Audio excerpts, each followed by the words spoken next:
আচ্ছা, আমরা কি ডিটেন সম্পর্কে সত্যি সবকিছু জানি? ডিটেন কখন করতে হয়, কিভাবে ডিটেন করতে হয়, ডিটেনের কাজ কি? চলুন আজকে আমরা এই সম্পর্কে একটু আলোচনা করি। ডিটেন মানে হচ্ছে, ডিটেন আমাদের স্কিনের ডেড স্কিন স্ক্রাবিং এবং এক্সপ্লোরেশনের কাজ করে।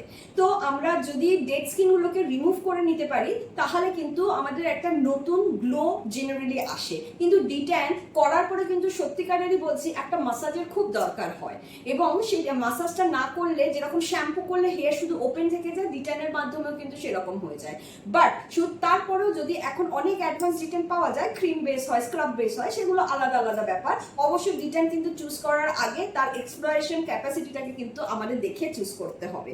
যত এক্সপ্লোরেশন ক্যাপাসিটি ভালো থাকবে সেটা কিন্তু তার মধ্যে তার কাজও তত ভালো হবে। ডিটেন করার সময় কিন্তু অলওয়েজ কিন্তু প্যাচ টেস্টটা খুব দরকার। আজকে কিন্তু দেখিয়ে দেবো কিভাবে প্যাচ টেস্ট করতে হয়। নহলে কি হবে, ফেসিয়াল হয়তো খুব ভালো করা হলো কিন্তু একটা ডিটেন ঠিক মতো হলো না বলে, বা ডিটেনটাতে র্যাশ এসে গেল বলে সারা মুখে কিন্তু একটা গোটা গোটা দানা দানা হয়ে যাবে এবং ফেসিয়ালটাও খারাপ হবে, এবং আপনি যে পারপাসে করছেন সেটাও কিন্তু খারাপ হয়ে যেতে পারে। তো আজকে আমরা প্যাচ টেস্ট কিভাবে করতে হয় সেটা আপনাদের বলবো।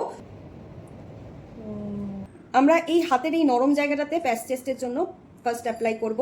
কিভাবে আমরা 10 মিনিট রাখি, যদি কোনো র্যাশেস বা ইচিনেস বা কোনো সেন্সিটিভিটি আসে তাহলে কিন্তু আমরা আর প্রসেস আগাই না। আর একটা কথা বলে দিই, সেটা হচ্ছে কিন্তু ডিটেন করার পরে 24 আওয়ার্স ফেসে কোনো রকম ভাবে ফেস ওয়াশ, ফেস জেল, কিছু রকম ফোম কিছু ইউজ করা যাবে না।